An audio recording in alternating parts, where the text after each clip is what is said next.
పక్కలుతున్నావు, ఈ పక్కతున్నావు, ఇంటి మీద రాయేసి బాబు వేసేయమంటావా రాయ నాయన? ఆ రాయొచ్చి స్వామి ఈపు మీద పడిపోతే దెబ్బ తగలదా బాబు? రత్తాలు వచ్చేస్తాయండి. అమ్మో శనాపప్పేసి ఎదిరిపోతుంది. స్వామి మహిమ చూడాలంటే 7వ పర్వతం చూడాలండి. నల్ల రాళ్ళు, సీసా బెంకులు ఆయన 7 కొండల స్వామి కంటే 7వ పర్వతాన్ని జయ గంటల బంగారం, ద్వార బంధాల బంగారం, నర్సిల్లి తానకమయ్యే బంగారు పోతున్నాడేశారండి. ఇవాళ రోజునాడండి భగవంతుడికి నాయన 18 టన్నులు బంగారం ఉందటండి.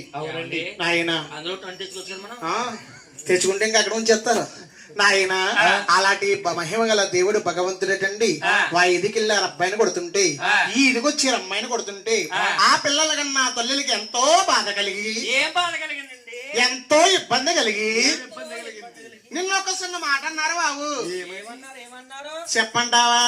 పేరిందే నీ కొడుకు పెళ్లికి పెరిగేరా, 7 కాలాన్ని పెళ్లి చెయ్యందే కొడుకు పెళ్లికి పెరిగేడు, 7 కాలాన్ని పెళ్లి చెయ్యాలి. ఈ 7 కాలాన్ని తగినండి కన్నును చూసి తలోద్దంగా పెళ్లి చేస్తే తన రాజ్యాలు కొంతను అన్నా మాటలు ఆలకించారటండి.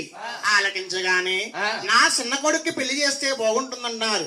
ఈ 7 కాలాన నా చిన్న కొడుక్కి పెళ్లి చేయాలి.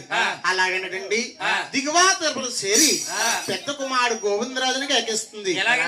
బాబు మాట్లాడుకున్న తల్లి, ఓరే బాబులో ఒరే బాబు గోవింద మహారాజు రావయ్య కుమార గోవింద మహారాజు రావయ్య కుమార 6 వందలక పెళ్ళిళ్ళు అయినాయి.